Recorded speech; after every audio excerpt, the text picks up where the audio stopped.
Hello, नमस्कार. कसे आहात तुम्ही सर्व? मस्त आहात ना? मस्तच राहा. सर्वांना सर्वप्रथम श्री स्वामी समर्थ. तुम्हाला सर्वांना आजचा दिवस खूप चांगला जावो. स्वामी कृपेने स्वामी महाराज तुमच्या प्रत्येक इच्छा आणि आकांक्षा पूर्ण करो, हेच मी स्वामींच्या चरणी प्रार्थना करतो आणि आजच्या व्हिडिओला सुरुवात करतो. तर नेहमीप्रमाणे तुम्हाला थंबनेलवरून तर नक्कीच समजलं असेल की आजच्या व्हिडिओचं टॉपिक नक्की काय आहे. तर आज मी तुमच्या सर्वांसोबत एकदम मस्त असं टॉपिक घेऊन आलो आहे, जो तुम्हाला सर्वांना खूप असा युजफुल पडणार आहे. आणि त्याच्याने तुम्ही तुमची मार्गशीर्षची महालक्ष्मीची शेवटच्या गुरुवारची जी पूजा आहे ती एकदम सुंदर आणि मस्त करू शकता. जसं मी यामध्ये जसं सांगितले अगदी ते पॉईंट्स नक्की फॉलो करा, जेणेकरून तुमची जी पूजा आहे ना ती अजून सुंदर दिसेल. तर चला तुमच्या सर्वांसोबत आता मी ती गोष्ट शेअर करतो. आणि ही गोष्ट करण्यात जास्त काही कठीण नाही आहे. तुम्ही नीटनेटकी केली तर ही जी गोष्ट आहे ती एकदम परफेक्ट होईल. तर मग चला त्याच्यानंतर मग आता तुम्हाला मी स्टार्टिंगला सांगितलं की आपल्याला काय करायचं आहे. आजच्या व्हिडिओमध्ये मी बॅकग्राऊंड म्युझिक किंवा बॅकग्राऊंड व्हॉइस करत नाहीये. त्याचं कारण तुम्हाला आता समजेल, कारण जेवढं त्याच्यावरती बोलणं आहे ना तेव्हा आपण प्रत्यक्ष करताना जेवढं मी तुम्हाला सांगेन तेवढं तुम्हाला जास्त फायदेशीर ठरेल असंच मला वाटतं. तर जेव्हा आपण मार्गशीर्षच्या शेवटच्या गुरुवारी, आता आपले यावर्षी 4च गुरुवार आलेत, तर शेवटच्या गुरुवारी काही ना काहीतरी मस्त असं करा की सर्वांना पूजा आवडेल, आपल्या देवी आईला सुद्धा आवडेल. तर त्यासाठी बघा, हे असे जे कपडे येतात ना, आता बरेच जण अशा व्रतामध्ये आपले वापरले असतील सुद्धा, म्हणजे दर गुरुवारी असा कपडा वगैरे त्यांनी वापरला असेल. जेव्हा आता हा मी सुद्धा वापरलाय, एक दोन वेळा तरी मी हा असा कपडा वापरलाय. पण जेव्हा तुम्ही असा हा कपडा वापरता तर तेव्हा म्हणजे हा कपडा कसला आहे, हा पूर्णपणे वेल्वेटचा कपडा आहे आणि यावर असं पूर्ण वर्क केलेलं आहे. वर्क म्हणजे काय, हे कमळं वगैरे या कपड्यावरती आहेत. तर ह्या कपडा शक्यतो अवॉइड करा, हा कपडा वापरू नका. जेव्हा आपण आता हे जे तुम्हाला मी सांगणार आहे श्रीयंत्राचं सजावटीचं, तर जेव्हा तुम्ही असं जे वापरणार आहात तर हा कपडा अजिबात वापरू नका. कारण ह्या कपड्यावर चुकूनही असं पटकन आपण सरकवू शकत नाही. तांदळाचा जो आपण भाग घालणार आहोत तो असा पटकन सरकणार नाही. तर ही गोष्ट करताना फक्त लक्षात ठेवा, ही सजावट करताना एवढंच लक्षात ठेवा की असा वेल्वेटचा कपडा किंवा जास्त अति वर्क केलेला कपडा आपल्याला वापरायचा नाहीये. शक्यतो असे कपडे अवॉइड करा. जरी सिंपल वर्क असेल तरी अजिबात यूज करू नका. कारण जर तुम्हाला त्यात तुम्ही कम्फर्टेबल असाल करण्यासाठी वगैरे, तुमच्याकडे वेळ आहे तर तुम्ही यूज करू शकता. जर तुमच्याकडे वेळ नाहीये आणि तुम्हाला पटापटा करून असं छान मस्त डेकोरेशन करायचंय देवीसाठी खास करून, तर मात्र तुम्ही हा कपडा अवॉइड करा. तर ह्या कपड्याच्या जागी आपल्याला हा जे असे ब्लाउज पीसेस येतात, आता हे सिंपली कुठेही अवेलेबल होतात आणि हे खूप मोठे मोठे प्रकारचे किंवा मोठ्या साईज मध्ये ब्लाउज पीस अवेलेबल होतात. तर असा ब्लाउज पीस आहे. तर हा अगदी असा जो सिंपल असतो तो हा, आता बघा याच्यावर काहीच वर्क नाहीये, एकदम साधा सुधा लाल कपडा आहे. तर अगदी हाच लाल कपडा तुम्ही यूज करा. मी ह्याचं सुद्धा कारण सांगितलं की हा कपडा का नाही वापरायचा, याला अवॉइडच करा शक्यतो जर तुम्ही असं डेकोरेशन करत असाल तर. आणि जर तुम्ही बाकीचं सिंपल करत असाल तर मग तुम्ही हा कपडा ऑब्विसली वापरू शकता, खूप चांगला लुक देतो. पण जेव्हा तुम्ही आता श्रीयंत्राचं तांदूळ पासून जर तुम्ही डेकोरेशन करत असाल श्रीयंत्राचं, तर मग मात्र तुम्हाला हाच कपडा वापरणं चांगलं आहे. ह्या कपड्याला अवॉइड करा तेव्हा. तर हा जो कपडा आहे ना तो आता मी नीटनेटका जिथे माझी पूजा आहे तिथे आता मी त्याला अंथरून घेतोय. जर आजचा व्हिडिओ मोठाच होईल त्याचं कारण तुम्हाला मी पुढे समजेलच आणि मध्येच व्हॉइस ओव्हर सुद्धा आपलं होऊ शकतं. तर बघा, अगदी अशा पद्धतीने तो पूर्ण चौरंग त्याने माझा पॅक केलेला आहे. तर अगदी म्हणून मी हा चौरंग घेतलाय, कारण आमच्याकडे हाच एक चौरंग आहे आता माझ्याकडे. तर या चौरंगावर पूर्ण वस्त्र बसलंय. त्याच्यानंतर आता मी साहित्य काय काय घेतलंय याच्यासाठी ते तुम्हाला सांगतो. तर बघा, इथे मी तांदूळ घेतले. जर तुम्ही इच्छुक असाल, तुमच्याकडे वेळ असेल तर ह्यामध्ये काय करा, हळद थोडीशी आपण लेपणासाठी ओलसर करतो तशी ओलसर करायची, ती यात घालायची. ते तांदूळ प्रत्येक तांदळा लागली पाहिजे इतपत मिक्स करायची आणि पेपरवरती पूर्ण पातळ जरीचे घालायचं आणि वाळवून घ्यायचं. तुम्ही उन्हामध्ये वाळवू शकता किंवा आपल्या घरात वेळ असेल तर 2-3 दिवसामध्ये हे वाळून जातील. तर तुम्ही असं सुद्धा करू शकता किंवा असं सफेद तांदळामध्ये तुम्ही थोडंसं हळदी कुंकू घालायचं आणि मग वापरायचं. आता काय मी पूजेसाठी करत नाही म्हणून यामध्ये मी हळदी कुंकू किंवा रंगीत करून घेतलं नाहीये, पण जेव्हा पूजा करेन तेव्हा मी याच्यात हळदी कुंकू नक्की घालेन. आता श्री यंत्र कसं काढायचं ते तुम्हाला मी सांगतोय. आता श्री यंत्र काढताना तुमच्याकडे सर्वप्रथम तो हुबेहूब श्री यंत्र असणं गरजेचं आहे. जर तुमच्याकडे हुबेहूब श्री यंत्र अवेलेबल असेल तर तुम्ही नीट बघून काढू शकता. आपण एकदम सिंपल वेने काढणार आहोत. तर हे जे आहे ना श्रीयंत्र, हे महालक्ष्मीचं श्रीयंत्र आहे. तुम्ही नीट बघून घ्या, बघा वरती दिले श्रीयंत्र लक्ष्मी यंत्र. तर याला काय काय जण मेरू यंत्र सुद्धा म्हणतात. तसं हा फ्लॅट मध्ये हे माझं सर्वात पहिलं श्रीयंत्र आहे. जेव्हा मी सगळ्यात पहिलं श्रीयंत्राची स्थापना केली होती तेव्हा मी ह्याची स्थापना केली होती. आणि हे माझ्याकडे आहे वैभव लक्ष्मीचं व्रत आहे, वैभव लक्ष्मी व्रत. तर त्याची पोथ आहे माझ्याकडे. तर ह्याच्यात अष्टलक्ष्मी सुद्धा आहेत. तर हे जे श्रीयंत्र आहे असं तुम्ही ह्याचं स्क्रीनशॉट काढून घेऊ शकता. पाहिजे तर तुम्हाला स्क्रीनवरती सुद्धा ब्लिंक होतच असेल, पाहिजे त्याचा स्क्रीनशॉट काढून घ्या. आणि अशा ह्याच्या पद्धतीने आता आपण श्रीयंत्र काढणार आहोत. तर त्यासाठी इथे मी तांदूळ घेतलाय. आता आपण सुरुवात करूयात काढण्यासाठी. म्हणून असं एक काहीतरी आपल्या समोर पाहिजे की त्याला बघून आपण काढू शकतो. तर आपण श्रीयंत्र काढताना हा जो मधला भाग आहे तो आपण काढणार नाही आहोत, कारण तो खूप कठीण आहे. त्या जागी तुम्हाला मी सांगणार आहे की पुढे काय करणार आहे. तर हे जे बाकीचे जे बाजूचे जे आपले चौकोन आहेत ते आता आपण काढणार आहोत. तर मग चला. त्यानंतर अजून एक महत्वाची टिप तुम्हाला सर्वांना अजून एक मी देतोय. जर तुम्ही हा असा अख्खा तांदूळ वापरता, तर लक्ष्मीच्या पूजेत आपण प्रत्येक वेळी हा असा अख्खा मोठा तांदूळ वापरतो. तर शक्यतो जर तुम्हाला असा मिळाला तर असा वापरा. पण मी तुम्हाला सांगेन की बारीक असतो ना तांदूळ, म्हणजे ह्याच्यापेक्षा बारीक असतो अख्खा, तो जर तुम्ही घेतला तर तुम्हाला काढताना एकदम इझी पडेल. हे कसं खूप मोठं असतं तर बऱ्याच वेळा प्रॉब्लेम्स होऊ शकतात. तर बारीक तांदूळ असतो, कणिक नाही म्हणत आहे मी, एकदम बारीक असतो अख्खा, तुम्ही तो पण वापरू शकता किंवा हा वापरू शकता. तर चला आता आपण सुरुवात करूया. तर तुम्ही आता बघा, आता इथे मी करायला सुरुवात केली आहे. तर आपलं असं डेमोचं श्रीयंत्र जर आपल्याकडे असेल ना, तर बघून काढताना खूप इझी पडतं. जसं की तुम्हाला मी मगाशी सांगितलंच, त्याच्याने खूप इझी पडतं. म्हणून अशा पद्धतीचं श्रीयंत्र आपल्याकडे असणं गरजेचं आहे. आता तुम्हाला मी पुढे असे म्हणजे तुम्हाला दिसतच असेल पुढे आता असं सुंदर असं श्रीयंत्र आहे. तशा पद्धतीने सुद्धा तुम्ही बघून काढू शकता. खूप छान असं पडतं आणि ही सेवाच होऊन जाते आणि एक डेकोरेशनसुद्धा होऊन जातं आहे. म्हणजे आपले दोन्ही कामं यामध्ये होत आहेत. म्हणून खूप म्हणजे खूप सुंदर असं आपलं हे श्रीयंत्र आहे. त्याच्यानंतर यामध्ये तुम्हाला वाटेल की यामध्ये देवाची थट्टा आहे किंवा अर्धवट श्रीयंत्र काढलं जात आहे. तर असं काहीच नाही आहे. ही एक सेवासुद्धा होते. आपल्याकडं श्रीयंत्र घडतं आहे आपल्या हातातून, म्हणजे यात ना किती भाग्याची ही गोष्ट आहे ही आपल्याला समजलं पाहिजे. आणि त्यामध्ये तर मध्यभागी आपली महालक्ष्मी मातेचा आपला कलश आपण ठेवणारच आहोत. तर त्यामध्ये काहीच गैर नाही आहे. तुम्ही असं छान मस्त सजावट करू शकता तुमच्या शेवटचा मार्गशीर्ष गुरुवारी. यावरती सगळं प्रश्नांची उत्तरे तुम्हाला मी पुढे पुढे पूर्ण व्हिडिओ बघा. यामध्ये तुम्हाला मी पुढे पुढे सगळं सांगितलेलं आहे. काही वेळेस काय माणसं पूर्ण व्हिडिओ बघतच नाहीत, म्हणजे आपले सर्व जे स्वामी सेवक आहेत ती पूर्ण व्हिडिओ बघतच नाहीत, मग त्यांना प्रश्न पडतात. तर मग पूर्ण व्हिडिओ बघा. ह्यामध्ये मी सगळं तुमचे जे काही प्रश्न असतील ना त्याचं सगळं निरसन केलेलं आहे. प्रत्येक प्रत्येक गोष्टीचं जो एक एक प्रश्न असं खोदून काढून त्याचं तुम्ही उत्तर तुम्हाला मी दिलेलं आहे. तर म्हणून पूर्ण व्हिडिओ बघा. त्या पट्टीचा सुद्धा तुम्ही वापर करू शकता, पण बोटाने वगैरे नीट होतंय. जर आता बघा, आता हे जे तांदूळ आहेत ना बघा, इझिली असे हलतात. आणि जर तुम्ही ह्या कपड्यावरती करायला गेलात ना वेलवेटच्या, तर तो हलणार नाही अजिबात. तर जास्त प्रमाणात नाही हलणार जसा हा हलतोय. तर म्हणून हा असा कपडा वापरण्याचा प्रयत्न जास्तीत जास्त करा. तर मी तुम्हाला हाच कपडा वापरायचा रेकमेंड करेन, खरंच सांगतो. आता बघा, श्रीयंत्राचा आपला हा भाग आणि हा भाग झालाय. तर हा भाग जो आहे आता, म्हणजे ही रेष, म्हणजे इकडनं असं चौकोन आलाय तो असं येऊन असं गेलं आणि असं आहे. म्हणजे आता पुढे असं जाऊन असं आहे. तर आता ही जी रेष आहे ती थोडीशी मी इथं पुढे वाढवतो, किंवा हा थोडीशी उंच आहे, म्हणजे ह्या चौकोनापेक्षा अजून ती पुढे उंच आहे. तर मग ती थोडीशी अशी उंच येतोय. ह्या अशा छोट्या छोट्या बेसिक गोष्टी असतात, जर ह्या समजल्या ना तर आपण त्या नक्कीच करू शकतो. आणि का नाही आपण करू शकत? आपल्या मनात खरी श्रद्धा असेल ना तिच्याबद्दल, तर ती स्वतःहून करून घेईल. रडकुंडीची आपली हे येईल, पण ती स्वतःहून करून घेईल. तर बघा, अगदी अशा पद्धतीने. आणि मी तुम्हाला फक्त एक गोष्ट रिव्हील इथे सांगतो की माझी शेवटच्या गुरुवारची थीम आहे अष्टलक्ष्मी. तर एवढंच मी तुम्हाला सांगू शकतो, याच्या पुढे मी काहीच तुम्हाला सांगू शकत नाही, कारण ते मी तुमच्या सर्वांसोबत जेव्हा तुम्ही व्लॉग बघाल तर तेव्हाच तुम्हाला ते समजेल.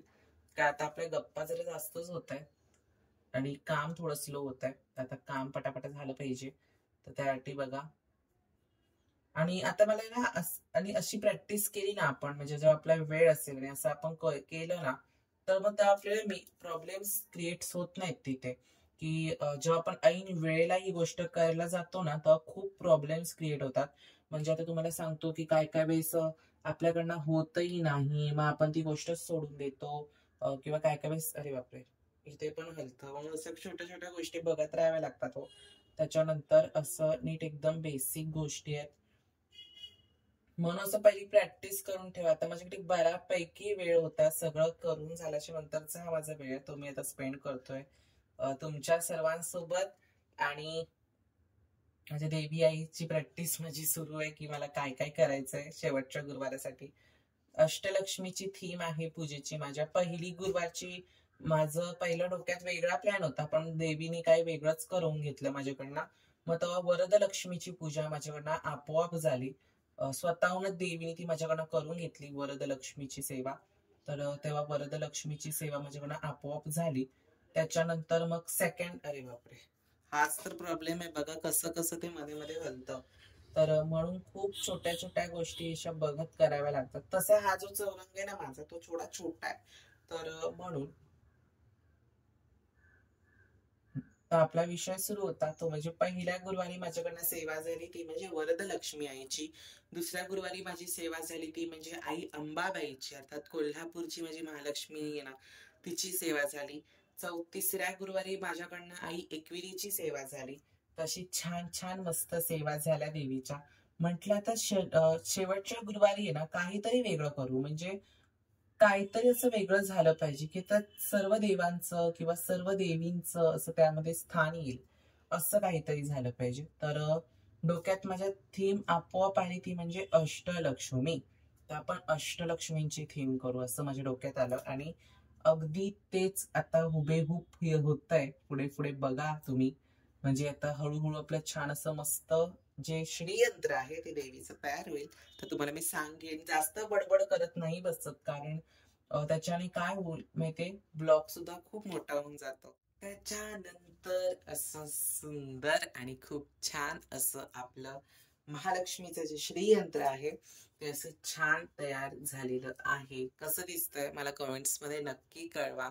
आणि आम्हाला माहितीये थोडस वेगळं दिसतंय, म्हणजे हा जो चौकोन आहे तो छोटा आला आणि हा जो चौकोन आहे तो मोठा आला, त्याच्यामुळे जरासं अनबॅलन्स झालंय. पण आपली ही प्रॅक्टिस आहे, तुम्ही पण, म्हणून तुमच्या सर्वांसोबत मी शेअर केलं की तुम्ही सुद्धा अशी पद्धतीने प्रॅक्टिस करू शकता. तुम्ही बघू शकता की आपल्याला जमतंय का, कसं काय छान होतंय का, मग तसं तुम्ही ते करू शकता. पण आता माझ्यावर विश्वास आहे, नंतर मी करू शकतो का. आता एवढं छान आणि मस्त केलं. त्याच्यानंतर अजून एक मोठा प्रश्न पडेल तुम्हाला की आपण फक्त चौकट काढले आपल्या या यंत्राचे, मग मध्यभागी आपण काय करायचं. तर मध्यभागी आपण अष्टदल कमल काढायचं. तुम्हाला अष्टदल कमल कसं काढायचं हे नक्कीच माहिती असेल, आय होप तुम्हाला नक्की माहिती असेल, कारण खूप सोपं आहे. अशी तांदळाची रास घालायची, ती प्रेस करायची आणि अशा 8 दिशांनी आपण मस्त अशा लाईनी काढायच्या आणि चौकोन करायचं. म्हणजे आपले त्रिकोण असतात ना टोकं त्याची, अगदी तसं करायचं. तर अगदी असं छान मस्त सिंपल माझं मार्गशीर्ष महालक्ष्मीचं जे व्रतासाठीची तयारी होती, म्हणजे प्री प्लॅनिंग जे होतं त्याचं छान झालंय. त्याच्यात आता तुम्हाला मी प्रॉपरली कलश वगैरे असं ठेवून दाखवणार आहे की ते कसं दिसतंय. तर आपल्या मांडणीमध्ये वरती काहीच नाही ठेवायचंय. जर तुम्ही हे काढत असाल तर वरती ना आपल्या गणपतीचं पान ना काही ते सगळं आपण खालती एक वेगळा पाट घ्यायचा आणि त्याच्यावर करायचं. आता हे जे मधले तांदूळ मी ठेवतोय ना, तर हे तांदूळ आपण आपल्या घटाखालचे जे आपण तिन्ही गुरुवार जे वापरले तेच आपल्याला वापरायचे, नवीन तांबे घ्यायचे नाहीयेत. आता मी सुद्धा जे वापरणार आहे ना ते तेच वापरणार आहे. फक्त तुम्हाला एक्झाम्पल म्हणून मी असं दिलंय मध्ये की तुम्ही अगदी अशा पद्धतीने मध्यभागी आहे ना असं हे करून घ्यायचं. आणि जर तुमचा तांदूळ जर खराब झाला असेल, म्हणजे त्याला बुरशी लागली असेल किंवा काय झालं असेल, तरच तुम्ही बदला, नाहीतर बदलू नका. तर अशा पद्धतीने छान आपला कलश म्हणजे जे आपलं सुंदर असं यंत्र आहे ते तयार झालेलं आहे.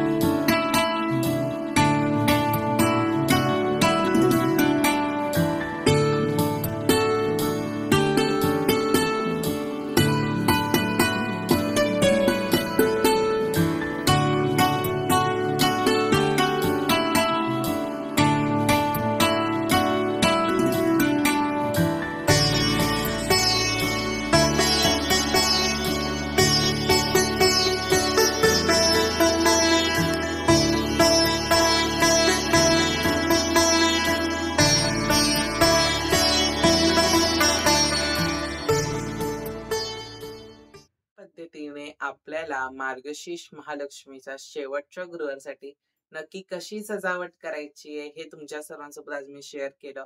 एकदम सिंपल साधी सोबत सेवा सुद्धा आपली होऊन जाते, प्लस साधी सिंपल असे डेकोरेशन सुद्धा आपलं होऊन जाते. म्हणजे दोन्ही गोष्टी एका गोष्टीमध्ये होत आहेत. पण इतकी सुंदर दिसते आपली सेवा की तुम्हाला मी काय सांगू. खरंच खूप छान दिसतंय यंत्र. आणि अगदी अशा पद्धतीने तुम्ही यंत्र नक्की काढा. तुमच्या शेवटच्या गुरुवारसाठी मी तुम्हाला एक आयडिया दिली की कसं काय करू शकतो आपण शेवटच्या गुरुवारसाठी. कारण बरेच जण कमेंट्स करतात किंवा इन्स्टाला मला मेसेज करतात की दादा तुम्ही पुढच्या गुरुवारी काय करणार आहात, काय करणार आहात. बरेच जणांचे मला इन्स्टाला मेसेज येतात. पण असं मी तुम्हाला काहीच सांगू शकत नाही, कारण मला तुम्हाला एक छान देवीचं जसं लुकचं दर्शन द्यायचं असतं ना, अगदी मला तसं त्या स्वरूपाचं तुम्हाला दर्शन द्यायचं असतं. तर म्हणून मी तुम्हाला सांगत नाही की आदल्या दिवशी म्हणजे आदल्या दिवशी मी तुम्हाला सांगत नाही की मी पुढच्या गुरुवारी काय काय करणार आहे, एक्झॅक्टली कसं सजवणार आहे, कसं काय करणार आहे. त्या सर्वांसोबत मी ती गोष्ट शेअर करत नाही. पण ह्या वेळेस मी शेअर केलं कारण खरंच मला मनापासून वाटलं की जशी माझी पूजा खूप छान होते ना, तुम्हाला सर्वांना जशी आवडते ना, अगदी तशी तुमच्या सर्वांची सुद्धा पूजा तेवढी सुंदर, तेवढी छान आणि एकदम मस्त झाली पाहिजे.